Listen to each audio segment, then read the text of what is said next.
preparing to live stream the meeting. Get ready. Finish picking your nose. And I'm just kidding.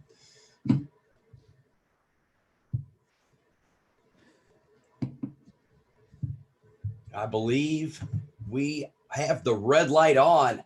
We are live for the Next Level Wrestling Review, talking Super Tuesday, where there was the first ever Iron Man Fatal 4-Way match for the NXT Championship. We're going to break that as well as the rest of the show all down for the special Super Tuesday edition, even though we're really live streaming on a Thursday. It doesn't matter, though. We're here for the Next Level Wrestling Review, the very best NXT review show you can find online, with myself, Dr. Ted McNaler, alongside Young Grasshopper Colin. Colin, how are you doing this morning, my friend? Well, Dr. Ted, I have to apologize for being late to class today. As you know, it is a club initiation season here at the Next Level Wrestling Review. And as I was walking over to class, I got jumped from behind and stuffed into the back of a large SUV.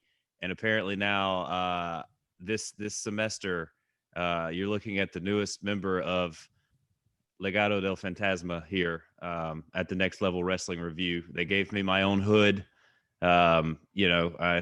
Dark places, hoods. It's how you get trained to join the Legado Del Fantasma here at the Next Level Wrestling Review. Well, Colin, I'm feeling a strong mix of emotions right now. This is certainly a surprise. I would say I'm a strong mix of confusion, excitement, sadness, and anger. Mostly confusion and excitement. So I'm confused and excited about this because really, as much as I hate that this happened to you, I mean, this really could be a huge opportunity. Do you even speak any Spanish? Sí, señor. Is that it? Sí. Okay. Well, hopefully it works out for you, Colin. I think you probably have a little bit of work to do as far as getting into the culture, but at least you've made some first steps. You know a couple words. You have a mask. I assume that was made south of the border. That was an American-made mask, was it? No. They had an extra Dr. Wagner mask that they gave me. Wow. Well, that was very kind of them, I would say. If anything, how are you feeling? I guess first of all. Besides the lump that I have on the back of my head from whatever blunt object they hit me with, I feel pretty good. About today. They let me watch NXT Super Tuesday. Oh wow! So they were very kind of them to do that. You know, their match was first, so they said they strapped me in with the eye-opening things from Clockwork Orange and made me watch all of their matches since coming to. They pried your eyes open. Oh. Yes. Really? Did they have you watch, besides their matches, did they have you watch any like propaganda videos or anything that really helped to ingrain you? Is that what taught you those two Spanish words that you repeated a few minutes ago? Sí. Wow. Well, unfortunately, Colin, I have to tell you, I think they're probably going to put some more time in on that. But hopefully, by the time we see you next, you're fully fluent. Can I take this off now? Yeah, you can take it off. I won't tell them. We'll keep it on the kayfabe, my friend. Now, I don't know if we can get Finn Balor to let go of that headlock behind you, but at least we get the mask off your head. Ooh. I don't see how they wear those things for hours on end. Whew. Oh, my face can breathe. Takes a lot of discipline there, Colin. But I'm glad to see, at least for this brief moment in time, you can have a little bit of a siesta from the hard work you've been putting in right here on the Next Level Wrestling Review. That's a good one, siesta. Let me write that down, Ted. You know what that means? It's not a fiesta. In fact, it's quite the opposite. A fiesta is like a celebration or party. A siesta is when you take a nap. It's a glorious thing. I'm taking notes down. I'm learning more Spanish here than I was in that with the Spanish club. Well, I just want to make sure we get you in and good with Legado Del Fantasma, because if they come in the room and more Spanish already, they're going to be very happy.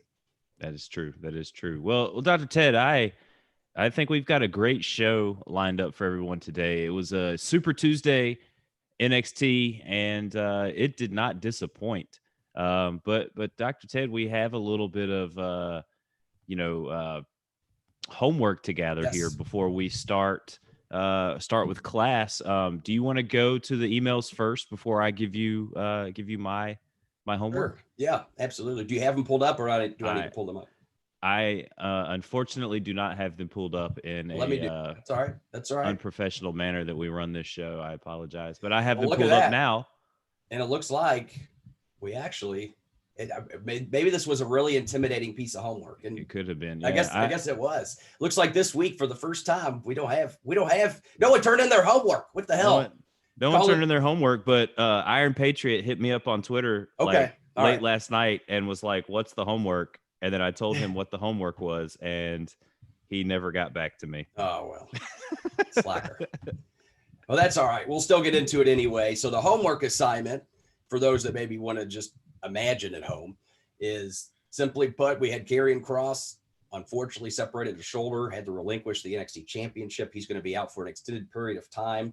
And I said, assuming he's going to be out an extended period, because with the separated shoulder, it really depends on the severity as far as how long he'll potentially be out. But I believe I said 6 months. Is that correct? Yeah, 6 to 8 months. Yeah, something at least let's assume at least 6 months. How can you keep Karrion Kross relevant in NXT over the next 6 months versus just having him take a leave and then coming back when he's fully recovered? So since we didn't have anyone else in class, everyone else played hooky. Colin, I'm going to put you on the spot. What were your thoughts on this? How would you keep Karrion Kross alive? So you do some vignettes of him rehabbing, getting better, but the twist on these vignettes is they're not your normal Killer Crosses at your physical therapy office, doing these things. No, you have a dark, smoky room. You have Scarlet Bordeaux doing some kind of magic ritualistic things. Like maybe the first vignette we see like him laying on the table and her maybe doing something mystical to him. And then kind of each week, you might see her giving him some kind of power, doing something ritualistic to help get him better. And then maybe you do some of these vignettes where he does, like, as he gets better, he starts to cut the promo, and he even kind of has that occult kind of witch magical side, like kind of he cuts a promo in that vein. And I think that would be something that you could do to keep him relevant. We're showing him getting ready, several, maybe even not even once a week. You do it once a month. Like you said, 6 months, 6 weeks, or there's 6 promos that you can do there to kind of keep it fresh and not just have it in front of everybody's face every week. But I like the idea of a supernatural healing process that he's going through to get stronger, to get better, and to make sure that doomsday comes when it's time. I do like that. And I especially like, because my first thought was, if you do that every week, it is probably going to run old for 6 months, but doing it, say, once a month, I like that. And I'm more just thinking in my head, I wonder if you can maybe even make it cyclical, like something people would know the first NXT of the month, we're going to hear from Karrion Kross, or the last, or you know what I mean? As the month comes to an end, as we get closer to the NXT championships end, the end of the month, we hear from Karrion Kross and see where he's at. So, I'm just more expanding upon that idea, but I do like that, because that kind of allows you to explore that character more. You'd have to get creative in how you do it, because as we, I think, talked about before, you wouldn't want to just show him in an outpatient clinic, on an exercise bike or it's whatever, you know what I mean? And doing just very basic stuff. You'd want to make it very supernatural and more in line with the character. So I like that you kind of were gearing towards that. And so I could see something like that working. And again, it keeps them relevant and allows you to continue to build someone while they're taking time off. So I'd say I'd give you a pass, Colin. I'd give you an A on that. That was a good idea. I like that. I think what you could do as well is even like the weeks that you don't have him, or let's say it's the episode that he comes on, you maybe have like an hourglass, kind of like break it. You cut to like an hourglass, like on a table in like a dark, ominous room, maybe counting down, or like, you see the sands going through it. And then as it's kind of the sand, like they might cut back to it in the third time during the show when the sand comes out. That's when it's like Scarlett and Karrion, like they that's when they do that vignette or whatever, kind of to tease it throughout the show as well. Yeah, I mean now we're just adding a little extra accoutrements to the cake now. Yeah, it would be hard to do. It'd be intricate, but I would like the idea of, because I like that. What if it was anytime the NXT championship gets mentioned, somewhere in the background, you see an hourglass somewhere, you know what I mean? It's just in the scene and people start to realize, oh shit, you know, like they're obviously watching from somewhere and they're very aware of, you know, wanting to take back that NXT championship upon his return. Mm-hmm. So just that'd be a different way of maybe approaching that. But I like that. Just different ways you can imply that the threat is still looming and we don't know when that threat is going to come down upon us. Similar to, you know, whenever we had, I think originally, or maybe I'm misremembering, when they did the Chris Jericho Y2J countdown, we first didn't really know when it was going to be. And I don't necessarily like the idea with, because we know it's Karrion Kross having a countdown to the actual time, because then that takes away the excitement and the surprise of when he comes back. But still the idea that, you know, time is ticking and at some point it's going to end. Or maybe it could be something as simple as anytime there's an NXT title match, you know, there's a quick little thing on the screen where you just see an hourglass with a quick, you know, 10-second ominous music, and then it flashes off and it's like, oh shit, okay, Kross is still there. Which actually that's kind of in line with what I was going to present for just my 2 cents on an idea. I'm not saying this is the go-to idea, but my thoughts were you could possibly work Karrion Kross into a similar style angle like they did with Sting back in the late 90s, where instead of necessarily watching from the rafters, he comes out. I would say anytime there's an NXT championship match before the bell rings, Kross hits, he gets to do the entrance with Scarlett Bordeaux. You still see his arm in a sling, and they walk over and they have their own kind of separated area where they just sit and watch. And that's all he does is every NXT championship match that takes place, he comes out and he sits and watches until finally, whenever he's recovered, and we don't know when that is because he always comes out with the suit and the sling. Whenever that time comes and we see the conclusion of an NXT championship match, he slides in the ring and murders whoever the champion is. Oh shit, Karrion Kross is back. We've seen him looming for months now. The time is up. You know what I mean? I think that would be a very powerful and effective way without him even saying anything, just his presence alone. And then finally, when that moment comes, it's like, holy shit. And that's you've now created without really saying anything other than presenting him walking out every now and again when the NXT title's on the line.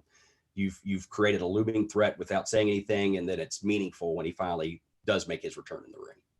Yeah, and so when you do have him make his return with your idea, Ted, is it him kind of entering the ring wearing the sling still, like oh he's still hurt, he's not going to do anything, and then like maybe he pops the guy with the arm in the swing, kind of like, oh, now he's back kind of thing? It's like, is that kind of swerve that you would put in there, like oh, you know, have Kross and the champion standing there face to face, and you know he's still got that sling on, so it's like, oh, you know, it's been like 5 months, it's 6 months, like Kross should be back, like da da da, and then he you know he uses that shoulder and arm to hit the champion, and now we know that it's off to the races. I feel like that's a normal wrestling trope, though. Like, yeah, and I agree. And so that's where, but your mind's not in the wrong place, because the visual of seeing, oh, okay, now his arm is out of the sling, he's better. I can understand that. However, I feel like you're educating the audience enough that when he comes out on his entrance and they see his arm is in the sling, I think that's visual enough to educate the audience that he's still hurt. So I personally actually wouldn't even see the sling come off. I would have whoever's going to win the match, say it's a Finn Balor, which I think would be a great guy to hold the title for a while, because he has a good amount of name recognition. And I think he can carry the company and the title until Kross is ready to come back. That being said, so let's say it is Finn Balor. He defeats another challenger for the championship. We've already seen Kross come out and make his entrance with the sling. And right when he gets his hand raised for the bell, Kross is in there to take him out and murder him. And at that point, we just know, because he no longer has the sling, and based on him throwing around Finn Balor, he's clearly returning from injury, and this is the moment we've been waiting for months. Yeah. I mean, there's so much excitement and so much so many places that they can go with this, and right, and that's just one. Absolutely. Yeah, and I mean, and who knows what's going to happen with the ending of the Iron Man match that we had this week. I mean, granted, they went on ahead and teased another match for next week, but Ted, if you're ready, I think we should go ahead and start reviewing this NXT Super Tuesday episode. Absolutely. Let's get into it. It's All right, Super well, Duper Tuesday. Super Duper Tuesday here, guys, at the Next Level Wrestling Review. We start off with a six-man tag team street fight: Legado del Fantasma versus Breezango and Isaiah Swerve Scott. I was was not surprised. Well, so I to the original booking that I thought was going to go on in this match was that Legado del Fantasma was going to kind of take over with this being a street fight. These guys kind of being that hard hitting cartel look. It's only right for them to kind of keep their momentum going. And I mean, I know we've seen them constantly beating up Swerve. We've seen them constantly beating up Breezango. So there's that shot for them to, they have to get their receipt back in it, so to speak. But I feel like with Breezango and Swerve Scott winning and Swerve Scott getting the pin, they're really setting the fans up for Swerve to not win this title when the payoff comes. Because I feel like Swerve's getting over just a little too much now on Santos Escobar. He's got the original pin where he originally beat him, and then tonight he pins him clean with his finishing move in the middle of the ring. So for me, I feel like, seeing the WWE booking and things that have happened before in the past, I feel like they're giving us all these Swerve wins for Escobar to figure out some way later on down the line when they eventually face for that title to overcome. But this match was a fun match. This whole show was a fun show. This match, to start off this show, I mean, they start off like not even letting Breezango get in the ring, and they're already jumping on him. There were table spots, chair spots, a lot of double teams. Like, guys were, one of my favorite things about wrestling, Ted, is when guys use other guys as weapons. Like, you see it from guys like Braun Strowman. We saw it tonight where they threw Joaquin Wilde all over the place and threw him on top of people. What were your overall thoughts on this match? Could they have booked it better? What was this the ending that you probably saw when you sat down and saw this match kind of coming to fruition? I thought this was a very exciting way to start the show. To me, this was a great match to open, say, like a pay-per-view with. Mm-hmm. I was kind of surprised simply because we knew we were getting into a more wrestling-centric show after this. And it's like, where do you go after you've seen this street fight? I thought it, although it was exciting, I thought they could have done more from, and it's hard when you have multiple people here, but I always try to think, how can we make this look the most real and how can we tell the most amount of story here? And so I feel like, so when they brought out the forklift at the end and they did that big spot, and that was cool, but I couldn't help but think, well, where did this forklift come from? Could we not have just a couple minutes earlier say you have a reason to bring out the forklift, or say, it's in the corner or something and they're fighting on the floor and one of Legado del Fantasma guys are down, and then we have Fandango get on the forklift and try to run over them, and then you have the other guys pull the heel guy away, and then now the forklift is there but it hasn't been used. And then it would, to me at least, make more sense, because all of a sudden I was just like, well, where the hell the forklift came from? And they put it over, like, see, anything can happen. But it's like, I would have liked to have seen something that led up to that. Like, I always try to think of, if you have a really good idea, how can you incorporate more story into it? So I think introducing it in the context of the match first and then utilizing it for the big go home spot in the finish would have meant more, I feel like. But for opening for a show, though, and just getting the people into it, I thought this was a great way. Like, if I was just flipping through the channels, despite my nitpickiness of the nuances they could have had, I think this would have at least grabbed my attention for the time it was on. So to that point, I think the business got done. And the business, I think, in this match, obviously, was to set up the inevitable Swerve Scott versus Escobar cruiserweight title match. Now, what do you feel of the Imperium run in? Because I did kind of forget to mention that we did have Imperium run in at a certain point in time and kind of help out in this match, and it became a 5-on-3. I know Imperium is getting injected in there because they were kind of the last tag team champions, but I honestly thought like, oh man, now like who's going to come out and save these guys now to make it kind of an even match when that happened? And my first thought was like, oh, now like Killian Dane and Drake Maverick are going to run out here and kind of solidify like Drake Maverick and all of those guys versus Legado del Fantasma and the mishmash of Imperium. But like I said, I was very surprised to see Imperium out there. I mean, I feel like they were just sent out there for the big final spot, you know, with catching those guys off that forklift, because what real part of the story do those guys add getting interjected into the match? I mean, from your standpoint, you know, what could be a reasoning for having those two guys come kind of run into the match and get involved?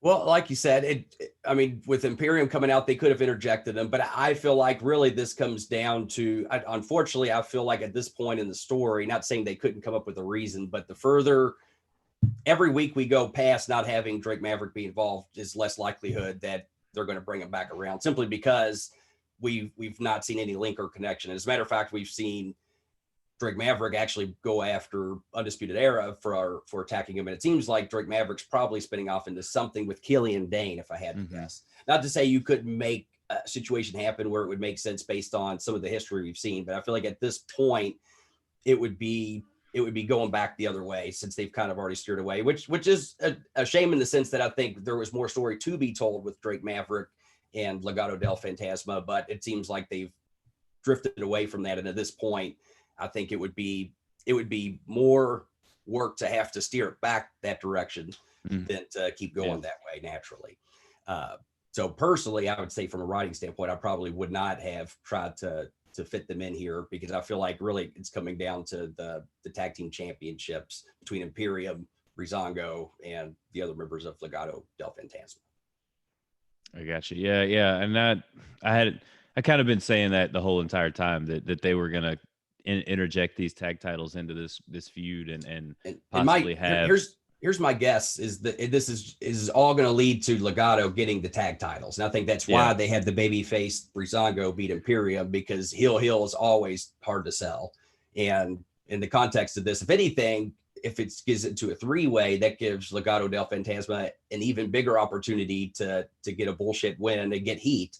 So let's say Breezango's too, I guess, preoccupied with Imperium, and say Legado uses that as the opportunity to get a quick roll up, you know, grab the other guy, hold him down 1-2, and get the fuck out with the titles. And then holy shit, you know, they stole a win and they stole the championships. And I feel like, I could be wrong, but I feel like that seems to be where they may be going with this. And I'm okay with that, because I think that's a good way to get some heat on the heels and really build some steam behind the group of Legado.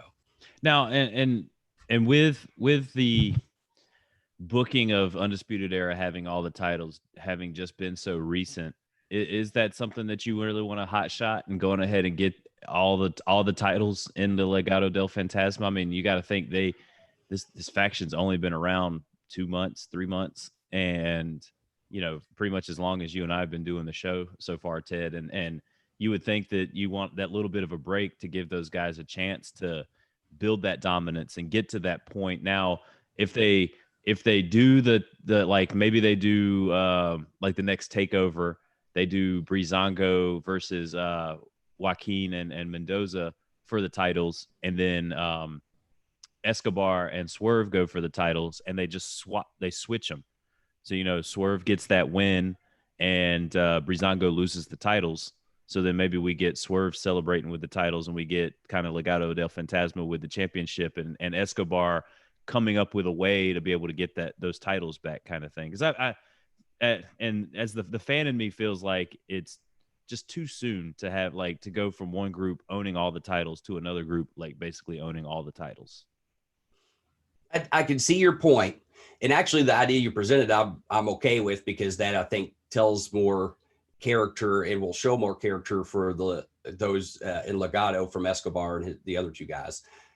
That being said, to go back to the original point of feeling like it's too soon, let me ask you this. Do you feel that making it go longer between now and them getting the titles, do you think that gets them more heat? I don't think so. I mean, they could set more dominance where they could interject themselves in a more match and maybe add another member to the fold. But I don't think it really it would get them more heat. I mean, it just depends on how they're booked and what the creative is.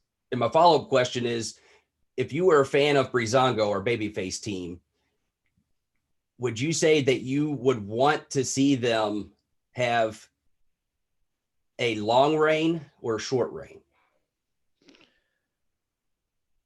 It's a simple question. If you were a fan of Breezango, probably just a short reign. Really? If you were a fan of Breezango, you would only want them to hold the titles for a little bit? Yeah, because I mean, as a fan of Breezango, they're not necessarily what they used to be when they were on the WWE television and when they first hit NXT. I feel like if you were going to give them a long reign with the titles, it's something where you let these guys have fun with it, kind of thing like that, Ted. Okay, let me ask you this then. Imagine you aren't a wrestling podcast person. You know nothing about the inner workings of pro wrestling. You're just a fan of different wrestlers, and you happen to be a Breezango fan. Would you want them to have what would you want them, first of all, to capture as your favorite tag team? Oh, I mean, if they were my favorite tag team, I would want them to have the titles and to hold on to the titles forever. I mean, that was me. That was me as a Rockers fan as a kid. Yes. I didn't want to see Jannetty and Michaels lose those titles at all. So let's say someone is excited they won the tag titles in NXT. Hell yeah. And then we're hoping for a long title reign. And then almost immediately that gets swept away and that gets taken away. That's why I feel like it would be okay for them to go ahead and get the title, simply because you've then taken away something that potentially the fans want to see. And that's Breezango continue on as the tag team champion. So I'll say your point is a valid one, in that if we were building a baby face, I would say absolutely let's make it as long as possible before they capture those titles, because that's going to be a more meaningful journey and it's going to mean more for their character when they finally overcome everything that they've overcome and achieve their goal, in this case winning the championships. Versus for a heel to take that away, I feel like, because as a heel the whole point is to get heat and not necessarily get over. So I think it, in this sense, because we have it on heels, and heels that also can work and that have established themselves as a cohesive unit, I think it would be okay for them to go ahead and take the titles, simply because now that's more of a story. Now Breezango getting the titles back is really more interesting, I feel like, as a viewer, to watch that story arc than the team that already has what I want them to have is continuing to go on. You know, I would want to see Breezango win those titles back versus them just going on and just they're the champions. As much as, you know, psychologically, you know, we think we'd want to see our favorite person continue to be the best, but after a while, it doesn't have the same meaning anymore. Them continuing on the journey of overcoming the odds to capture something of value to them, in this case, a championship, I feel like can be built more if we have it on a heel with that said championship than necessarily babyface. Does that make sense? And I'm not discounting what you said. I like the idea of them switching of they get the tag team titles, but then Escobar loses the cruiserweight, and then they have to tell the relationship of Legado, but then they end up cheating Swerve Scott out of it, and then they get all the titles. I like that more, because anytime you can stretch it out, it's better, and then you're telling more character work and allowing those heels to show more of who they are. So I'm okay with that. So as soon as you said that, I was like, okay, I'm okay with that. But I would say if your argument was simply let's build up to the title change for the heels, I would say that it's actually going to probably get them more heat to go ahead and take the titles off of them, instead of giving the crowd or the fans what they want to see. Instead, we want to take that away and make them want it more. Yeah, and I mean, as I got older and I matured, Attitude Era Colin during the Stone Cold reigns, as much as I love Stone Cold having those titles, it was all about the chase. You know, watching him get screwed over by Vince and him figuring out ways to screw Vince or screw The Rock or whoever he had to do. You know, whatever he had to do to get that title back. You know, that was kind of the fun in that. But Ted, do you have anything else about Legado del Fantasma or Isaiah Swerve Scott, the Breezango match that we saw here? I mean, not necessarily. Like I said, I mean, the old school training in me is like, I want us to talk about how there was a lot of course, we saw it in the Fatal 4-Way main event too, a lot of undermining the moves being done. And by that, I mean, a lot of devastating things that just led into another spot and guys getting up and continuing to move instead of selling and putting it over and it not being the finish.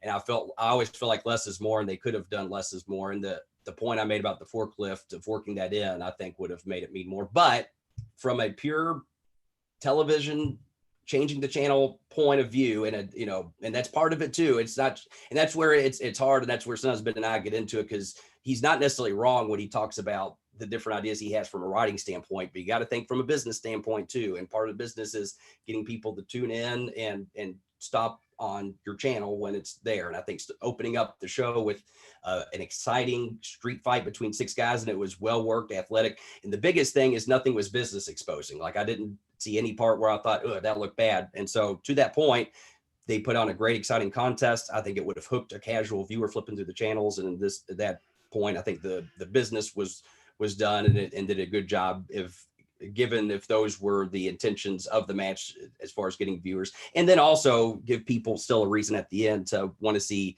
other matches that we're trying to sell, that being this Swerve Scott versus Escobar match. I thought it was well done. Now, it seems like there might have been some time constraints here, because let me run this by you now. My quick booking about the forklift and some of the other things that happened in the match. What if we got Breezango and Swerve? You kind of see them going back to the back and like to go get the forklifter, and then that's when Imperium is like just happens to be like walking through the back and see like Breezango, like, Fandango with Swerve there, and they're like, hey, this is our chance. Like they can jump them in the back. They kind of overcome and bring the forklift out, and then you see them do, because again, and then the forklift thing. How did the two of them get the forklift to operate to be so high for them to drive it into again, that I think we're nitpicking right now, but because those were parts that they could have told into the context of the match and make it more of a cohesive story. Yeah. I'm always about that. And so there's ways you could work it in. It would have taken, a couple extra steps, but it could have been done. But you're right. But the fact that you have to ask that question anytime someone at home goes, huh? And you're not going to explain it. That's usually not a good thing, unless it's something that, again, you've intrigued the viewer versus them making them confused. And so the fact that you had some confusion on, how is that high? Because I was thinking the same thing. I was like, how all of a sudden is there a forklift here? It's like that. And it's not to say that you can't have a forklift. Certainly, Al Snow has said you can set your asshole on fire. You can do whatever you want. It just has to make sense. And so that's where they take a little bit of time to include that earlier in the match and make it have context, then I think it would have been more meaningful at the end. That being said, again, we are getting nitpicky in the sense that I think just for hooking a casual viewer, I think this worked, and we could, get into the nuances of the match, because I do think it would have been better if they would have told a story with that. But I think given the fact that I think this was just to hook the viewer with the excitement of the start of the show, I think it did its job. And listen to Al Snow, guys. He got a plastic head over. I'm sure he could get your asshole over in a ring. I'm still waiting on that. Someone can get over setting their asshole on fire, then more power to you. We go to a video package. It's some more friends just missing each other. Tegan Nox talking about her friendship with Candice LeRae. She just points out that she misses her friend and that she's willing to do whatever it takes to fix things between them.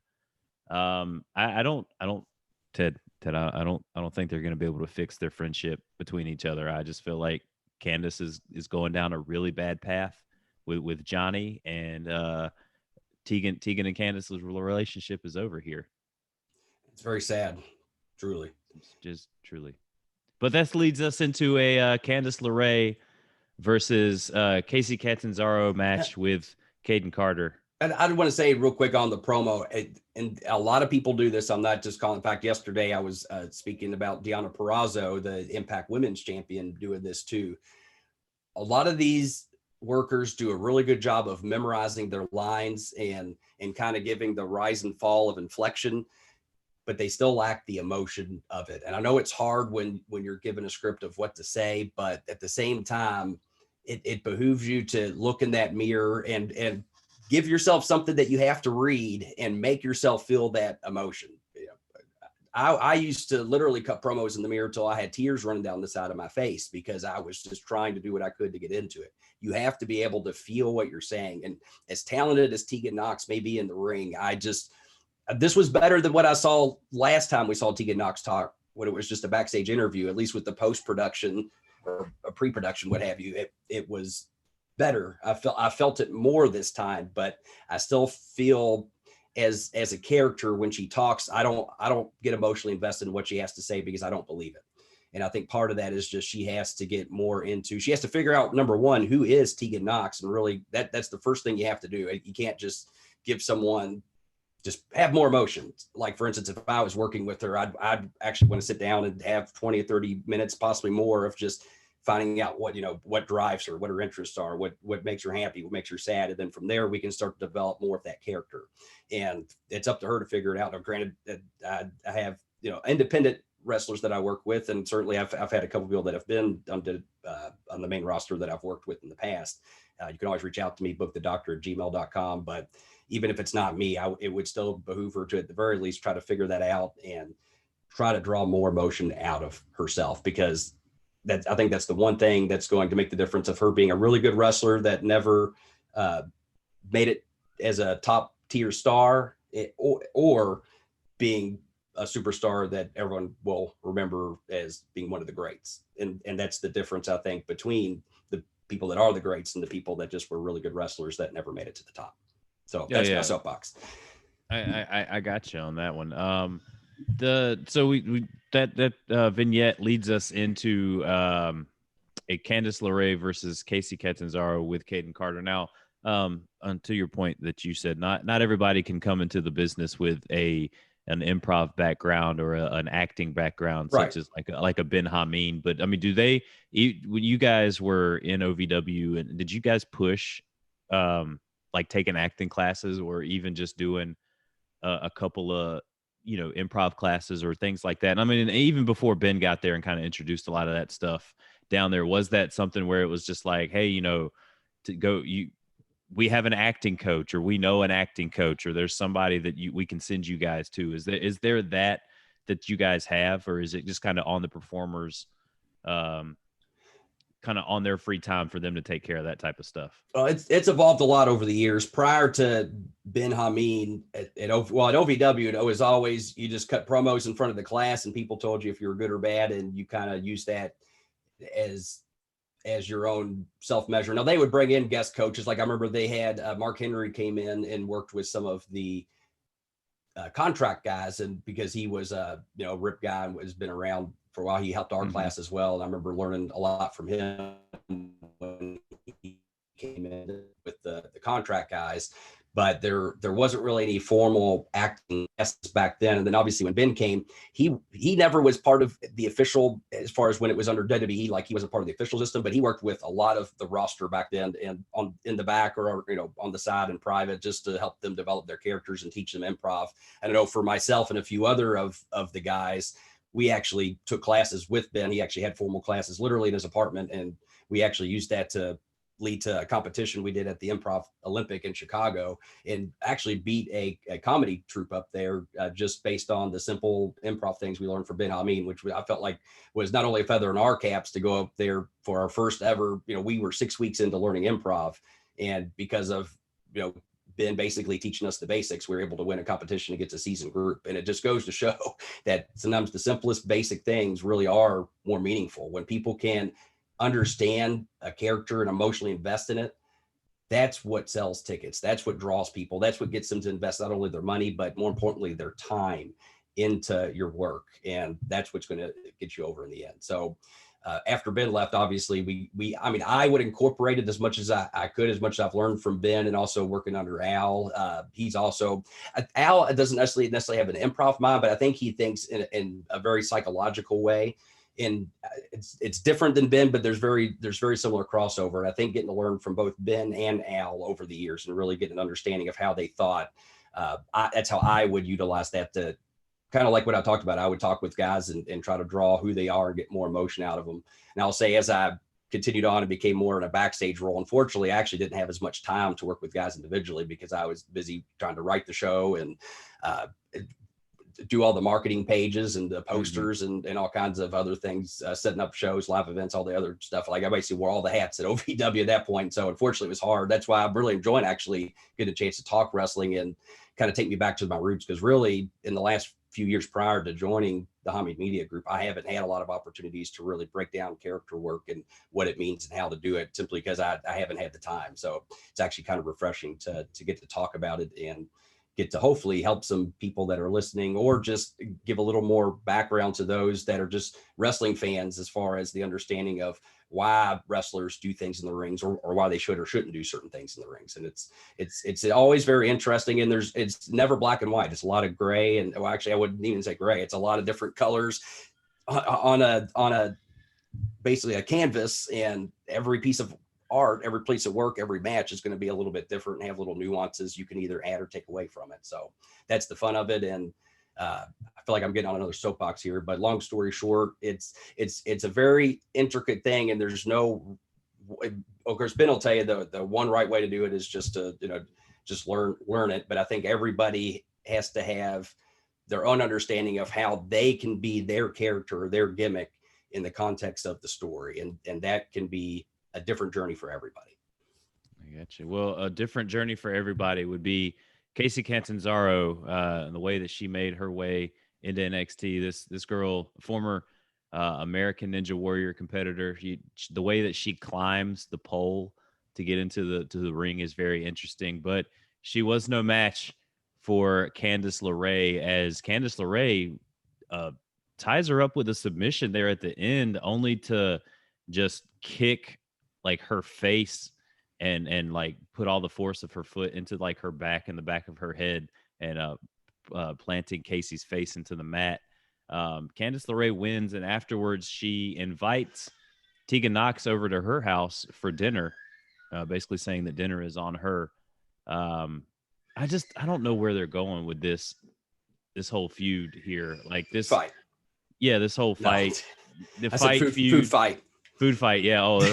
Hey, maybe they do a vignette next week where they're at the Gargano's house, and maybe Johnny's there in the background, and they do that weird, the weird thing that they did when they cut the vignette a couple weeks ago, where it's like she might be having dinner with Tegan, and then she just kind of goes into that, yeah, eat your peas, Tegan. Like, yeah, you're gonna regret the day that like, and then she kind of goes into that psycho monologue, so to speak. Yeah. Here's where I don't know if I could necessarily, I feel like I could though. I would want to draw out of them. Let's get some real emotion here. And I'm literally thinking of this off the top of my head, because I forgot they had set up the dinner for next week. If you could get to the point where she could get herself like literally above and start having tears about it, how they used to be such great friends, and they had so much fun, and then over the years or the last few months it's just tarnished, and she doesn't even feel herself anymore because part of herself was taken away when Candice started, what I mean, and just really get into the nitty gritty where literally Tegan starts getting emotional and tearful, and then you see Candice LeRae break. You see her start to cry and realize, maybe I have been wrong, maybe I have been this, only for the master manipulator at the end, when they're both in tears and it looks like they're going to make up as a team, you have Candice look up and be like, I knew you'd fall for it, you stupid bitch. And and then either throw food on her. I would have Tegan wear something like white colored and have her like dump some kind of whatever, and then knock her out and kick her ass, and that's it. That's all you need. End scene, and Tegan's on the floor with food all over her, tears in her eyes, makeup running down her face, and Candice walks away laughing. To me, that's going, now I'm hooked. Now that's something that there's emotional context behind it, there's character context, and there's some meaning. And we have a simple payoff at the end. What happens to Candice? I would not have a silly food match. I'd have them have an actual match, but then at the end, something happens where she gets food dumped all over her and looks stupid. I think you're muted, Colin. I was going to say to throw the comedy aspect into it too. I mean, that's where that's hard. I always, and that's where Ben would get so frustrated because I would always go comedy with everything, but I've really tried to be better about knowing when and that's where, I would hate if they took that and then made it a comedy thing with a food thing. But I do think having some kind of comeuppance for Tegan Nox where she can make Candice a mess of herself, some kind of slop or whatever. And maybe that could be an ongoing thing, doing like the slop bucket thing, except instead of having like a hog pin match or something like that, it's just as simple as when Tegan wins and Candice is down, that's when she gets the big moment of dumping all the shit all over her and make her look like a mess, and everyone goes home happy. Versus them having a gimmicky comedy match, because that would not fit in the context of the story. If you have an emotionally driven story, you can't end in a comedy match. They have to have an actual hard-hitting match, and then it just happens to end with stuff getting dumped on her, whether it be, and you can easily make a bucket of shit or something like that, you know what I mean, and really make it powerful and meaningful versus making it into a hokey comedy gimmick match. And what I was gonna say is maybe at the end, you have like Johnny come down with like a cup of coffee, like after she's like beating up Kacy, and just been like, "Oh, did you ladies work out your differences?" And like he kind of comes up and puts his arm around her, like, because they're that's the whole power couple thing. And then if they're gonna be over at his house for dinner, he's probably gonna be there. He's probably gonna know. Like he can come down and be like, "Oh, like, oh, how'd your dinner go? Like, did you ladies work out your?" And she's just like, "Yeah, we worked it out." You just see Kacy or Tegan laid across the floor or whatnot, and Johnny's just drinking his coffee, like, loving on his wife or whatever. Something I don't know, something silly like that. My mind goes to the comedy stuff too, Ted. So that's I would get in a lot. Ben would probably get mad at me too about just going straight comedy. But yeah, I'm excited to see where they're going to go with this stuff. It's not really. It's to me, I feel like it's a lot of filler, because it, like with Tegan Nox, her whole friendship was more so with Dakota Kai, like, Really? and you never really saw a lot of the on-screen stuff with her and Candice. Yeah, I mean, because that was the whole at War Games when Tegan and Dakota Kai were in the cage together. Dakota Kai got released, and she immediately turned and beat up Tegan Nox and left her there, and then just like left. And so that's where it's kind of confusing, because as somebody that's watched NXT, I don't think that they've really made it a point to put it out there that Candice and Tegan are this close of friends as compared to what Dakota Kai and Tegan were, because they were the tag team, they were the best friends, all that stuff. Really? That's where I didn't even know that, because for those that haven't been watching this show for a while, I've only really been watching NXT the last month or two. So that's interesting to note. So that's where at least they've done a good job, though, of educating the audience on they do have a friendship at this point, versus just assuming that we all remember when she apparently back then really was not mentioned as much as a friendship, because based on what I see, I assume that they were good friends. So at the very least, for someone just tuning in, even though for those tuning in longer time, maybe they didn't have the context before, at least they have the context now that they did have a relationship that's gone south. I'm sure if Bello listens, he'll shoot me a message like, "Oh yeah, like Candice and Tegan were shown as friends a lot on NXT, before you guys really took over," because he did that with Imperium and Undisputed Era. Because I had made a comment about them wrestling each other, and he was just like, "Oh yeah, they wrestled each other here already," and I was like, "Oh, that's right, you are correct." But we go to a pre-cut vignette, and we've got Rhea Ripley, who says that she thought that the Robert Stone brand got the message. She claims that they didn't, and now she wants a piece of Mercedes Martinez. She wants to just rip her limb for limb, and she wants to do that in a steel cage match. So the offer's out there: Rhea Ripley versus Mercedes Martinez in a steel cage match. Is that something that you're excited for? Have we seen them? And that's where sometimes I feel like maybe I misremember things. Have we seen Mercedes Martinez versus Rhea Ripley one-on-one? I don't think that's happened yet. And that's where it comes down to me, there's so much more story that could be told with them just having a singles match first. And then because of interference or whatever, then it makes sense. Well, now we're not going to have interference because we're going to lock them both in a steel cage. Mm-hmm. You know what I mean? And so I feel like this was shotgunned. Do I think they'll have a good match? I think probably so. Maybe a great match, but could it have had more meaning and emotional context? Absolutely. And unfortunately, when you shotgun something like this, you really lose out on that. And as good as the match might be next week, I feel bad for both of these women, because had this been built up to, it would have benefited both of them a whole lot more than shotgunning it. Yeah, and I still feel like there's gonna be some kind of Robert Stone run in, or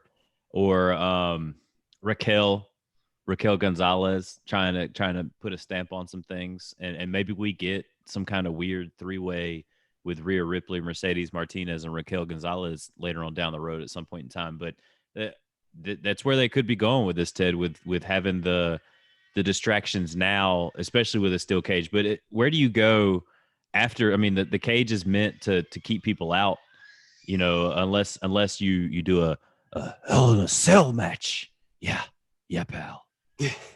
Have they? Well, they haven't had a Hell in a Cell in NXT, have they? Just the War Games, correct? Just the War Games. But that might be something that they bring up, like, hey, I only know one place that we can settle this feud because Robert Stone and them continue to get in the cage. They continue to interfere in every match. Let's do a Hell in a Cell, or some form of, maybe War Games. I don't know. Yeah.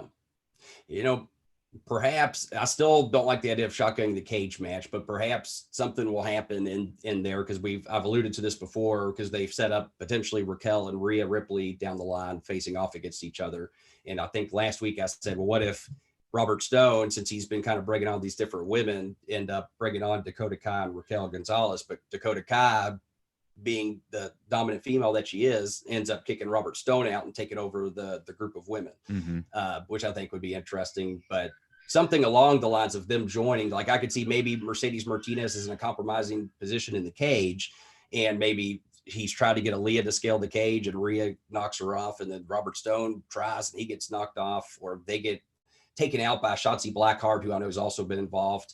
But then that's when there's distraction and everything going on, Raquel comes down with Dakota. You could even do the old thing, even though it is an overused trope, but I think it would work here. Raquel Gonzalez rips the cage door off, goes in the ring, kills Rhea Ripley, and allows Mercedes Martinez. I say this situation is where you escape the cage because that's so much more of a heelish way to win than getting a pinfall or a submission, and Mercedes escapes.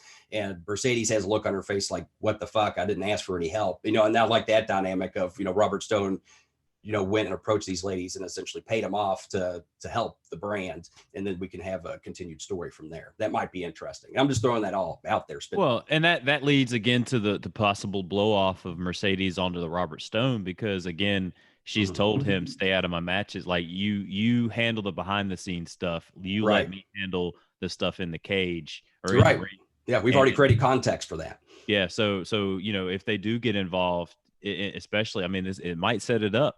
The stage at Steel Cage might be setting that up for her to be like, you know what, like this is the first time, don't do it again. And then, of course, Robert's going to do it again because that's what he does. And then that's when you'll see Mercedes kind of blow up. He can't help himself. Yeah. He'll blow up on him and Aaliyah. I like that. That's a good idea. I think that's something that they could do with it. But then what do you do with Mercedes Martinez once she's kind of by herself and not with Robert Stone anymore? Does she just become this badass singles women wrestler that you don't mess with? Because I'd say so, because she's established herself, and I think that the story can really stretch here. I think we can really tell that story between Mercedes Martinez and Robert Stone through probably the end of the year. So I think we could stretch that out. And then at that point, you're right, she could separate herself. And really the nice part with Mercedes Martinez as a character is she can be a babyface or a heel because she's just an ass kicker. And that's where I always tell any wrestler, you got to get to know yourself as a character, because it's really not about I'm a baby now or I'm a heel now. It's about you're you now. You're your character. The more you can be just you as a character, the more people are going to get behind you, whether you're getting heat or getting over. And Mercedes Martinez, I think, is just an ass-kicking wrestler. If she was placed against the right heels, she would get over as a babyface, and vice versa. I think she could, obviously, as she's already shown, be a great heel as well. So I just see her being just an ass-kicking competitor, and that's really all she needs to be, because she's very cut to the point and dry. And I would not have her talk very much either, and we'll talk a little bit more about her promo here, because I felt like it lacked the emotion. But again, I can't say anything about her ring work because it's completely solid. It's there. But from a character standpoint, I would want to see more. And so I think this will be a great opportunity for her to explore more of who is Mercedes Martinez through the next few months in this ongoing story with Robert Stone. So when she does break out, she can have a little more context and maybe feel a little bit more of who she is as Mercedes Martinez in NXT. I gotcha. Yeah, I'm like I said, I'm looking forward to more of this kind of feud and the development from this angle. We go back to the ring. We've got Bronson Reed versus Timothy Thatcher. Now, I saw this match, and with the first match, I was like, man, we had a run in with the first match and some interference, and I was like, please tell me that Damian Priest is not going to run in on this match. And I got my wishes. Damian Priest did not run in on this match, but we got Austin Theory coming in and running in on Bronson Reed. And allowing basically he got the jump on Bronson Reed, was able to get Reed back in the ring, and Timothy Thatcher is able to tap Reed out with that armbar submission. Thatcher wins, which just cements him even more to go after Priest's title, which we saw last week, him kind of telling him, hey, you know, I'm here for your title shot. And then this just kind of works off Austin Theory and Bronson Reed. I mean, where do you see? Well, before we get to Thatcher and the spinoff on this match, I mean, where do you see them going with Bronson Reed and Austin Theory possibly? I mean, is this a way to reestablish Austin Theory to the NXT crowd after kind of his main roster flub?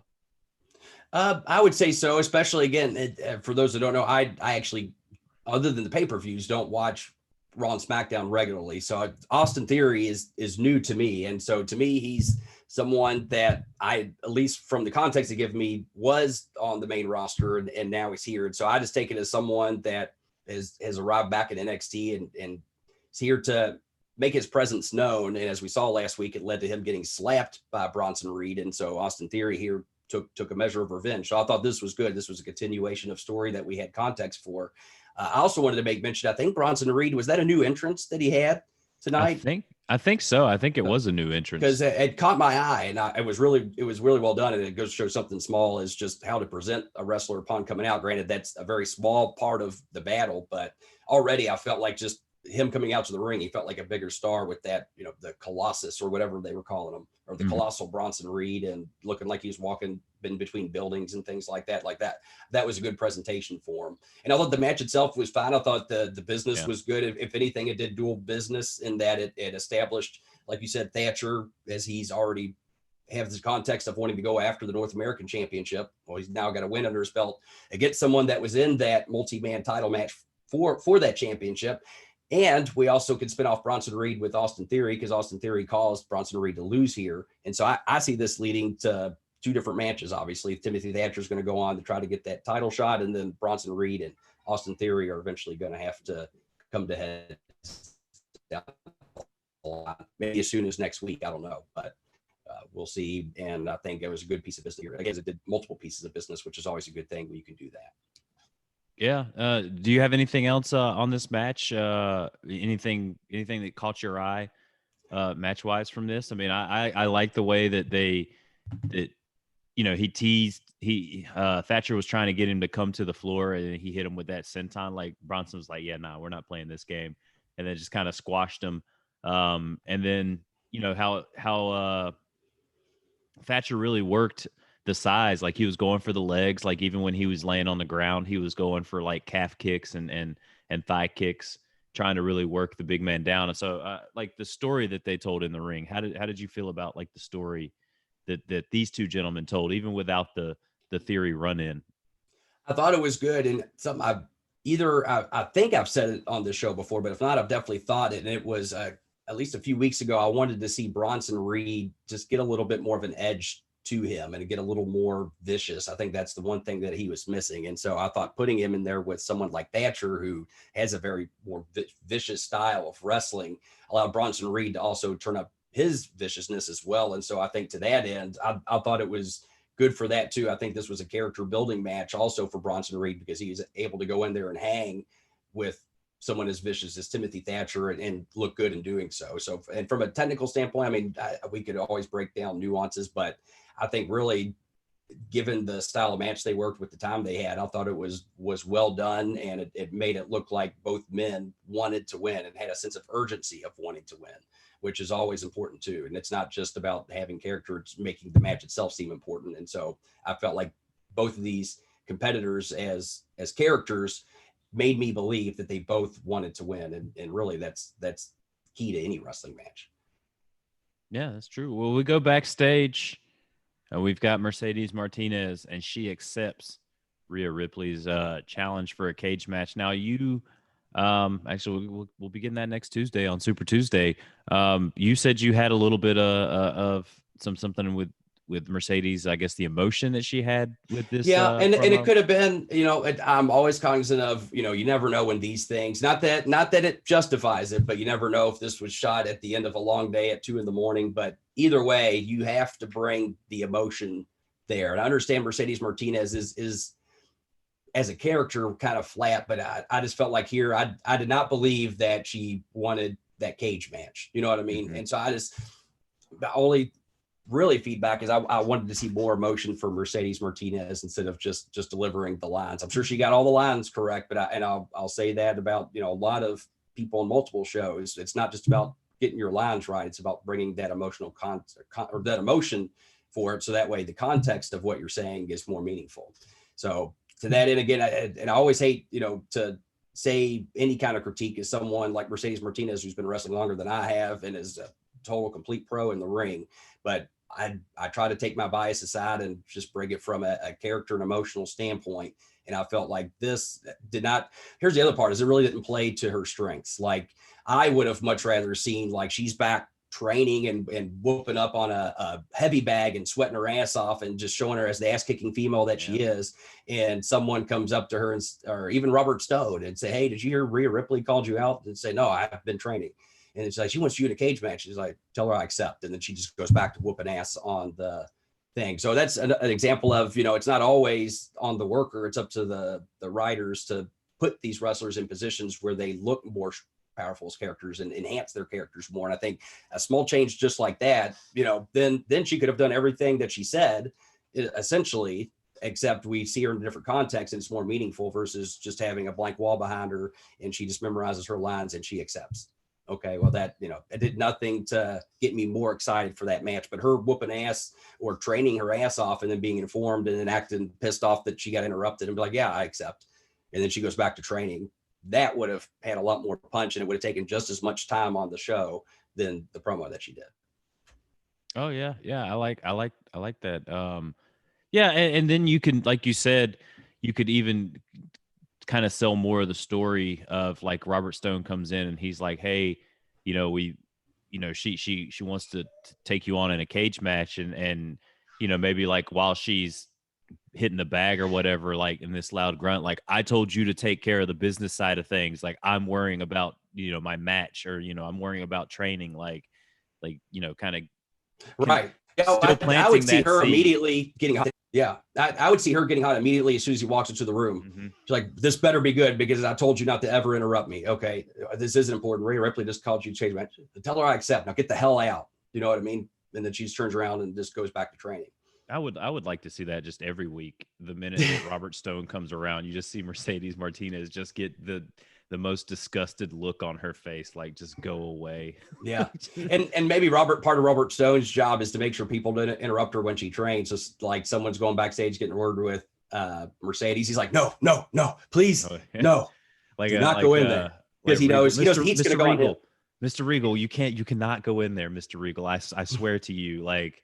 And yeah, I think that would be fun. Or even like him trying to keep Triple H out, like Mr. H, you can't go in there. Like Triple H just looks at him and he's like, "Okay, sorry, sir." Just puts his head down. Well, we get finally to the meat and potatoes of this NXT Super Tuesday. We've got the WWE NXT Championship 60-minute Iron Man match. Johnny Gargano versus Tommaso Ciampa versus Finn Balor versus Adam Cole. Now, this was an exciting match. This was something I think in the history of the WWE, I mean, they kind of talked about it on commentary. They've never done a 60-minute Iron Man match like this with 4 competitors. They've mostly been one-on-ones. again, I'm not a big wrestling historian. We save that for the Pro Wrestling Reflection guys. So I don't know if maybe in the NWA or the AWA or, WCW back in the day, they did multiple man 60-minute Iron Man match like this. I mean, you guys might have done something like this. I don't believe so, because really triple threat and fatal four-way multi-man matches really didn't even come into play until I'd say the mid 90s. And so I believe, and so I could be wrong. Let me know if I am, but because I know the first ever three-way dance match was in the ECW between Terry Funk, Sabu, and Shane Douglas. Wow. That was like 93 or 94. And the reason I know that is because in OVW, we did bring back the traditional three-way dance was a little different than a triple threat match where you have the two challengers go 10 minutes and whoever can get a fall in 10 minutes then goes on to face the champion. Then if there's no fall in that 10 minutes, then the champion comes in, and then it's basically a triple threat match at that point versus all three starting, which is just a different way to do it. So we brought back that tradition actually with Tommy Dreamer, who was obviously an ECW original when we brought back what we called the Anarchy title, not to get too far into that. But so long story short, I highly doubt at least before that there were any of those type of matches. And I can't recall any match since that time where there's been a 60-minute Iron Man with 3 or 4 guys in the ring. I can't think of any point where that's happened. Yeah. Because they definitely put it over, and they said it had probably been a decade since they had an Iron Man match in the WWE, which is probably true. I can't remember the last time they had one, but this was a fun and exciting match. We went probably well over 30 minutes before we got our first fall, and it was Finn Balor that received the first fall. And then I want to say it was Adam Cole got the second one. Johnny Gargano got the third fall, but off of the fairy tale ending. So they let Tommaso Ciampa hit his finisher. They kept his finisher looking strong, basically, because he I forgot who he did the move to, but the person was knocked out enough to let Gargano throw Ciampa out of the ring, and for Gargano to get that near fall. Then very towards the end of the match, Tommaso Ciampa finally gets his first fall, and we're back to being tied up. And I think that was less than 15, 20 minutes left in the match. All the guys were tied up, and then it just, with less than 5 minutes in the match, it got crazy. We saw Finn Balor score his second fall with 20 seconds left. And as kind of all that jumbledness is going on, Adam Cole is able to get back in the ring, get his finishing move, and get the pin on Finn Balor as time is expiring to tie it up. Now, Ted, we kind of talked about this off air.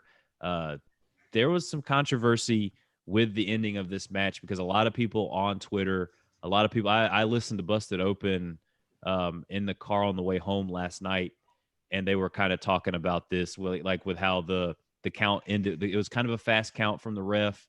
Cole really didn't pin Finn until I think 2 seconds left, and so technically, if it wasn't a fast count, there was no way that he was going to get that fall in time. But they allowed it. We Finn Balor and Adam Cole tied to win this match. We're gonna get Finn Balor versus Adam Cole next week for the NXT Championship. This, for a match booking wise, how do you feel like this match went? Because as you and I talked about pre-show, I liked this match. I felt like it was a fun match. I felt like they did a really good job of trying to keep, 2 or three guys in the ring all at once, or trying to have all 4 guys kind of being in there. Like there was a time where Finn was giving stomps to 2 guys in the corner at once. There were multiple times where, guys were bouncing back and forth between other wrestlers. What were your overall thoughts on this match? And do you feel like business was done properly for this match? So I think I should start first as a professional, because I always try to give the most objective, unbiased opinion I can. And so, for instance, if I were to go to physical therapy, a professional conference, if there's any conflict of interest, we try to present those before we state our case. So I'll first state my conflicts or biases, I guess. And that was, as I said last week, I went into this match already with a concerned opinion that telling a cohesive story from beginning to end was going to be almost impossible to do with 4 guys in the context of a 60-minute Iron Man match. So that, plus the fact that I've been in these type of, well, not 4-way, but in Iron Man and Broadway matches before, I feel like that biases me also as a wrestler too. But I would say, I guess on the positive, that the spots that they worked into this match were very good, and they didn't expose the business, which is always a great thing. They were well executed. They told a lot of little stories throughout, but I never felt emotionally, I guess, invested in the match. In part, again, it may have been simply because my bias going in, but I felt like watching it from the beginning to the end, you saw small stories being told in the what they were doing throughout the match. But I think they could have done this and more business had they would have made it, say, just a 30-minute Iron Man match rather than a full 60. And I'll talk about why here in a second. But I will say the other part of me, again, and this is where maybe other casual fans that were watching didn't pick up on this, but it's something that I did. And I noticed that at exactly 30 seconds, they gave Tommaso the cue. He hit the gimmick, and they had their pre-planned 30-second spot that was almost exactly 30 seconds. And I just felt like it was very, at least from my eye, and again, I'm biased because I have been in the ring before. I saw that coming a mile away. As soon as I saw it hit 30 and he hit the thing, I was like, oh, this is their pre-planned 30 seconds that they've already gone over a million times. Again, maybe that wasn't picked up on by others, but that kind of, for me, took me out of it as well. And then the last thing I would say, again, not taking anything, I thought these guys worked the match about as masterfully as one can given the circumstances. I don't think you could have found at least 4 better men for this particular situation in NXT. So kudos to my hats off to them for doing it, because it was not an easy position to be in. And so I'm certainly not saying it's anything on their end that I felt like was off. I think that all the competitors did the best they could, and at least kept people engaged throughout the match, because it seemed like at the end of it, all 4 were just urgently trying to win. And as I said earlier, when you make the people at least believe as a character and in that ring as a competitor, all you want more than anything is to win that match, then at the very least you can hold people's interest. So even though it didn't necessarily have the story, I felt like that could have been told in a shorter amount of time. If they just had 30 minutes, say 60 minutes, I thought they did about as good of work as one could ever expect to do in the situation. But I've also felt like, now granted, when I read the original results, I thought it was a 4-way tie, and I was going to be even more upset. So at least we narrowed down the contenders, but there's part of me that feels like you ask your audience to invest all this time into this match with the promise, assumedly, that at the end of it, you are going to get a new NXT champion. And instead, you made people invest all this time only to say, all right, well, next week we'll find out who the champion is. Granted, we didn't.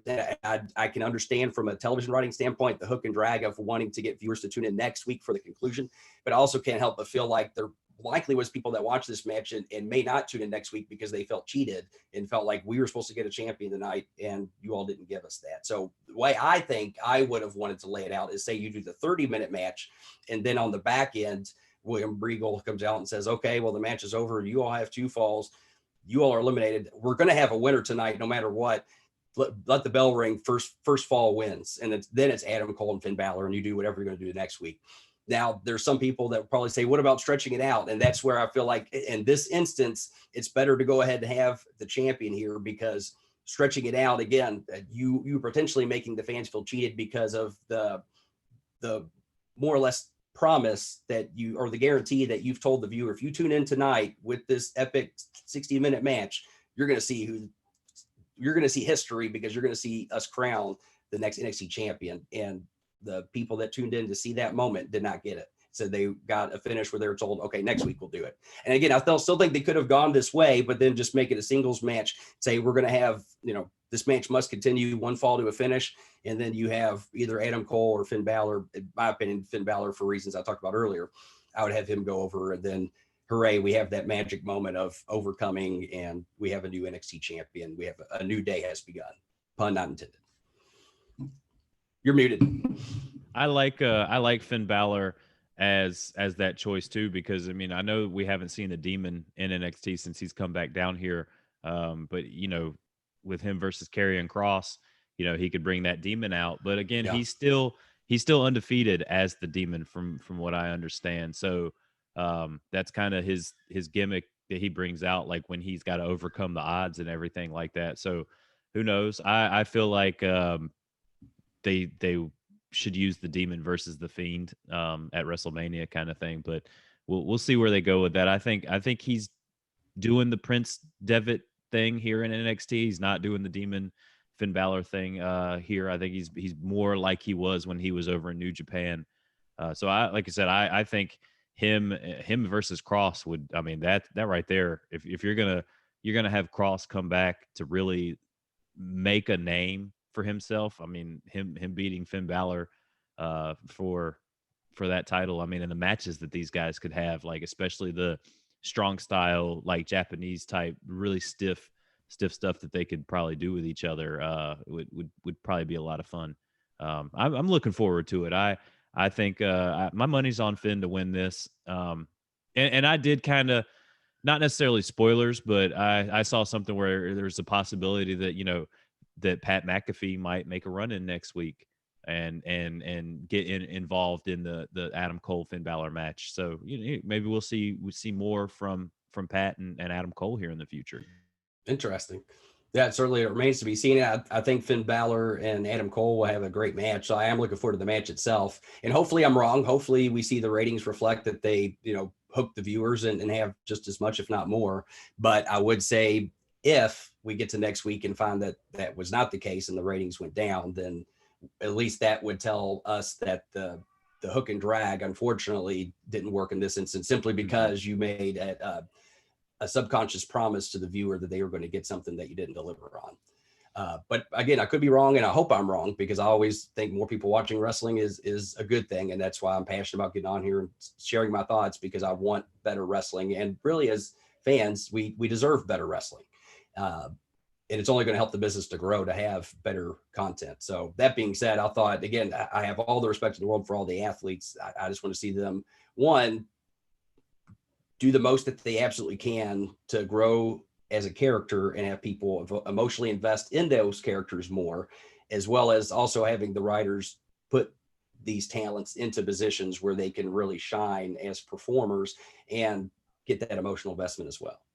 Yeah. I do have like a fun little nitpick thing here towards the end. So when Adam Cole got that last pinfall, you know, he rolled off and he was like, I won, right? I won. I got the last pinfall. I won. Like, you would think going into this, you would know the rules of the match that you signed up for. But then I thought about it, and years ago, Donovan McNabb didn't even know the rules of a football game, and didn't know about the game could go to a tie at the end of so many overtime. So I can't really put that on Adam Cole to necessarily know all the rules of an Iron Man match. But I did like the way he was kind of trying to sell, like, no, I won. I got two. I won. And then, you know, of course, Regal comes in and basically announces what they're going to do next week. And that's how we end the show, folks. Super Tuesday 2. We're going to have a steel cage match. We're going to finally get an NXT champion. And on top of what assumedly, we don't know. I hope, please don't do it again, but we'll see. And then on top of what other shenanigans that the man with 3 H's and Steven Regal will have for us next week. I'm looking forward to it, Ted. Do you have anything else for us before we get out of here? I know we'll have some homework, but anything else that you want to put on, a stamp that you want to put on this show before we get out of here? Well, I would say, to the point of, I know with people feeling like the count at the end with less than 2 seconds to go was kind of an issue with some people. I know the argument I guess I would make, one is I could see that point, because clearly it was at 2 seconds and they didn't even bring it up. So I feel like at least, you know, maybe next week they should at least address it. But I will say it comes down to, at least any way we've tried to explain the the rules of the referee at OVW is it comes down to every referee has a cadence with how they count, that it has to be within a certain time frame, but the rule is essentially the cadence has to remain the same throughout the match. And so I think there would be their way proverbially out of it. Like, we understand it was less than formally 2 seconds, but it's really three hits of the mat by the referee within the same cadence, because every referee has their own natural cadence. And so as long as his cadence remained the same and he didn't, count faster, and, they could say, we looked at the tape, the cadence was just the same as the rest of the 60 minutes and all the other falls. So therefore, he doesn't, he has a legitimate concern and legitimate grievance for being in this match. You know what I mean? So to that point, that would be, I guess, my argument. And I know it sounds kind of convoluted in a way, but I do feel like putting it in the context of understanding that every referee, hits the mat in a different form or a different way, because we would the part of the reason we did that is because we'd have some older referees that took a little longer to be able to do it. And some referees would just count faster, but as long as the cadence remains the same, then it's appropriate or kosher. Yeah. Now that you said that, I'm trying to go through my head, how Nick Patrick or Earl Hebner, how some of these guys counted, and you do hear that cadence of that slow 1, 2, 3, and then a guy like Drake has that kind of faster 1, 2, 3. Now I am seeing in the chat room on YouTube, we have Daniel Price there. He's saying that the ref was faster at the end. That's something that I didn't watch throughout and didn't really pick up on. But if it was faster at the end and it was noticeably so, then yeah, there's definitely a grievance there. And really, it should have been, if that was the case and they just had to rush the finish, that Adam Cole should have gotten the pin quicker. Well, and Finn Balor was sandbagging him there. That was the other question that I had about that, was when he was trying to roll Finn Balor over, in that instance, as a performer, are you sandbagging there, or is Adam Cole just not really trying to roll him over? Because it looked like he tried to roll him over, grab across the body to roll him over, but Finn wasn't really moving. And then you see him kind of scoop under Finn to kind of push Finn over, but then Finn's not really moving. And then I guess he counted so many seconds or whatever that he was laying there, and then you see Adam Cole finally get him rolled over for the pin. So yeah, almost like he was waiting for a cue or something. Yeah, I don't know, because there are plenty of ways. Even if he was sandbagging them, at least any reputable wrestling school teaches you how to be able to hook someone and get them into position. Someone's going to sandbag me, I'm going to hook them and pull them over. They're going to go on their back, and there's just ways to do that without hurting someone. But so that was weird. And I feel Adam Cole's been around long enough that he should know if someone is sandbagging him, how to get him on his back. So it was weird. And it didn't, I think if they just would have gone ahead and done the fall, it would have not made it any less exciting, because it was still the final seconds. It was still, less than 10 seconds to go when he could have gotten the fall. So it's still, to me, going to be just as exciting as going down the wire, which unfortunately put them in a pickle, because it kind of, that finish essentially was, to an extent, possibly business exposing, because they made it look like they literally were trying to get down to the wire and got caught because they didn't quite get the timing right. Yeah, it was they were with I guess with football players and basketball players, they have that buzzer beater moment. So it seems like they were trying to give Adam Cole that buzzer beater moment where he's he got it in right as the time was expiring, and Pat McAfee. Granted, he was a punter, but you have the field goal kicker that kicks that game-winning field goal with no time left. It just kind of gives Cole another feather in his cap to talk more junk to Pat McAfee about things. Yeah, but he could have been the buzzer beater. It was below 10 seconds, and it's all in the emotion of him frantically, he's trying to, and he's looking at the referee, looking around, and realizes he gets it just in time. You know what I mean? And it's all about, selling that emotion. And as long as he would have done that, he still could have put over everything you just said about, beating the clock and being the buzzer beater and everything, with the safety net of not exposing the business, which to me, you look at the value proposition of, having a little bit more excitement, but at the risk of exposing the business. To me, that little bit more excitement is never worth potentially exposing the business. What I mean? We'll see where they go with this, because I think if the WWE or NXT gets enough backlash from people on Twitter and stuff like that, they might retcon this back and be like, hey, maybe they might bring it up, not necessarily do anything about it, but like Regal might be like, hey, we hear your calls that maybe Adam Cole didn't get the pin in time or didn't get that, but here we're gonna give him the benefit of the doubt, or we're gonna let this match roll through because we want to make sure that we have a clear winner for this championship type thing. Or well, he did count faster.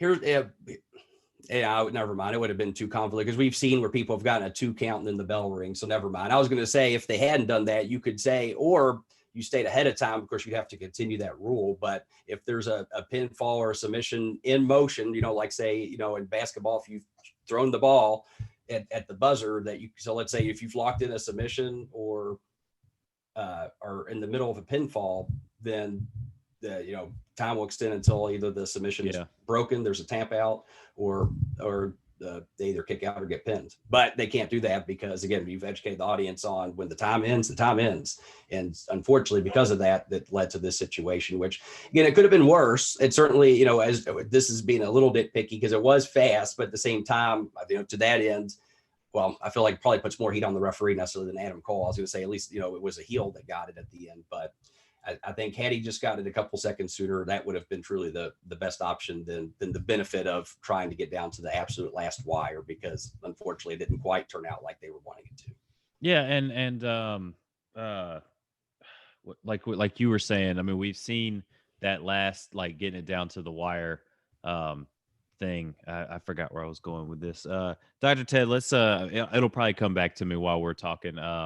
Let's give us the homework for the week, and we'll go ahead and get out of here. All right. Well, since I don't want to scare everyone off with the homework again, so I'm gonna keep it simple this week. We know next week we have Finn Balor versus Adam Cole for the NXT title. So I want you to pick a winner, and because I can't make it that simple, I want you to pick their first feud, and you feel free to give me details if you want to tell me how they go into it. Here's what I want, though. If Finn Balor goes over, I don't want you to set up Adam Cole, and I don't want, if Adam Cole wins, if you pick him, to go after Finn Balor, because assumingly they probably will have these two, I would guess, can maybe work a little bit more until the pay-per-view, and then have a definitive winner then, and I still foresee Finn Balor going over them both. Mm-hmm. But I'm looking for somebody else. So instead of just taking the easy route and saying, okay, they just get a rematch, I want you to give me someone else, whether it's Finn Balor winning or Adam Cole. I don't want the other guy to be their first feud. Someone else on the NXT roster. Who is the first feud for the NXT championship against Finn Balor or Adam Cole? That is your homework assignment for next week. Of course, you can send those in, as always, to Next Level Wrestling Review at gmail.com, as we look forward to your answers each and every week, as we will read them next week live on the air. I'm really surprised Athers didn't send us anything. I think his stardom is getting too big over there on the Smack Attack that he just didn't have time. Like he's fighting the ladies back from the wheelchair with a baton, and he can't write emails anymore because they just, the sexiness that has come from those two Brits over there. I heard what they did to your wife, Dr. Ted, and I was not happy about that when I heard what they did to her. The British accents are like the siren song, and I have to mute that as soon as it hits the airwaves. But I guess Athers, he's getting big for his British. He was on the Monday locker room this past week, and he thinks he's a big shot now. I guess it's too good. He doesn't like me though, because I guess Ben was roasting him, and some people said that he looked like John Goodman, and I basically that's a compliment. I tweeted, I said Athers is John Goodman. So to me, that's high praise. John Goodman's greatest role is old Athers. So I'll tell you a really good one. I trying to think of the Barton Fink. Have you heard of that one? If you haven't watched it, it's a really interesting role for John Goodman. I actually like him when they put him in more of a sinister type role. I liked him in that, and also liked him in 30 Cloverfield Lane, where he was kind of the deranged survival, basically like an end of the world type person. Yeah. Both really good roles. I recommend both those if you want some just some good acting to watch. Good character work for sure. because he really draws you into that character. And regardless of what you think about the movies, him as a character in both those films, Barton Fink and 30 Cloverfield Lane, I think are great watching, whether you're a wrestler or a wrestling fan or just a fan of entertainment and storytelling in general. I like both of those, honestly. Not to get too far into that, but we talked about John Goodman, and I can't help but think Ted's of those movie choices. That's right.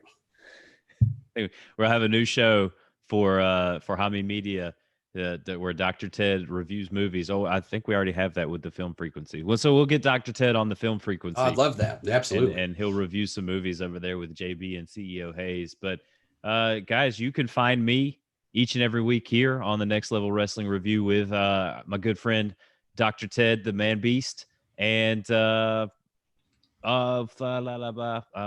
daughter's over here dancing, so she's kind of throwing me off right now. That's all right. You can listen to my production funness on Cage Theory, and then of course each and every Thursday the Ridiculously Random podcast drops on the PW Hustle Networks.podbean.com. So go ahead and check that out. I actually posted that show while you and I were getting ready to go live here on YouTube for everyone. But like I said, you'll have to go to the PW Hustle Networks.podbean.com, or you can go to iTunes. It's PW Hustle Networks on iTunes. And also make sure you go to hackerhameen.podbean.com to get this show and all the main brand shows that we have, all the locker rooms. Hacker Hameen, he's got that right there. Hackerhameen.podbean.com and HameenMediaGroup.podbean.com to get the affiliate shows like Suck My Balls, the Right Opinion podcast. Suck My Balls, by the way, is a South Park review show. It's not a podcast about sucking balls. I don't think many people would probably listen to that, but it is about South Park. It actually is very good. MSG does a great job. And so if you're one that's, love South Park and just wanting more of a breakdown of the different inside ribs and gags and jokes and basically the underlying things that they're talking about throughout the episodes, and it's a great companion podcast for working your way through the whole South Park series. And Finn Balor never let Adam Cole go out of that headlock during the show today. It's hour and a half in a headlock. Endurance. Very good. And of course, you can also catch me on social media on Instagram or Twitter at Ted the Man Beast. And of course, if you have whether you're a wrestler needing character work, or you have any business consulting needs, or you need any physical rehab type work, sports injury type things, or sore joints or what have you, you can reach out to me at bookthedoctor@gmail.com. Be glad to help out, and look forward either way to hearing your all's homework next week, as well as your opinions on everything that is NXT. Colin, do you have any other big plans this week, or anything exciting going on, or anything you'd like to drop before we get out of here? No, it's have a fun and safe Labor Day weekend. It is Labor Day weekend. Yes. I unfortunately work in the restaurant business, so that's where I'm going to be all weekend and Monday. Sure. Well, hopefully it's a big money weekend for you, because I know it's one of those things where it's like, it's hard. You got to work through those holiday weekends, but they end up, at least I know from some other friends of mine that are servers, those end up being, big weekends to make some extra cash. So hopefully at least people tip well. Always, that's a good service announcement though. Always tip your waiters and waitresses, because you underestimate how much they really go through. And I know sometimes, your food might come out wrong, which isn't their fault. It's the kitchen's fault, or, things might be slow and they're busy, and, the waiters and waitresses aren't happy. And sometimes people aren't going to be happy, but, you underestimate the amount of crap that they take. So definitely take care of your staff at whatever restaurant. Of course, obviously, I guess if you're overseas listeners in a country that doesn't tip, it doesn't apply. But certainly if you are in the States and you're going out this weekend, or really at any time, always take care of your waiters and waitresses. I always tip minimum of 20%. And the easy way I do that is for every $10 you spend, you at least give them $2. For every $5 you spend, at least give them $1. And if they do a better job than what's expected and go above and beyond, then give them even more. That's just my 2 cents on that. Some life lessons to live by, guys. Make sure you tip your waiters and waitresses, and also spay and neuter your cats. That's right. Thanks, Bob Barker. Whoa. Well, for my good friend Colin Wysong, I am Dr. Ted McNaler. Have a great Labor Day weekend. Don't forget to do your homework. It is who wins the NXT title, Finn Balor or Adam Cole, and who is their first feud. Don't pick Adam Cole or Finn Balor for the feud, though. only for champion, and then I want someone different to go against them. Send it in to nextlevelwrestlingreview@gmail.com. In the meantime, have a great and wonderful weekend, and we will catch you next week for Super Tuesday, part 2 of the NXT Next Level Wrestling Review. We'll see you then.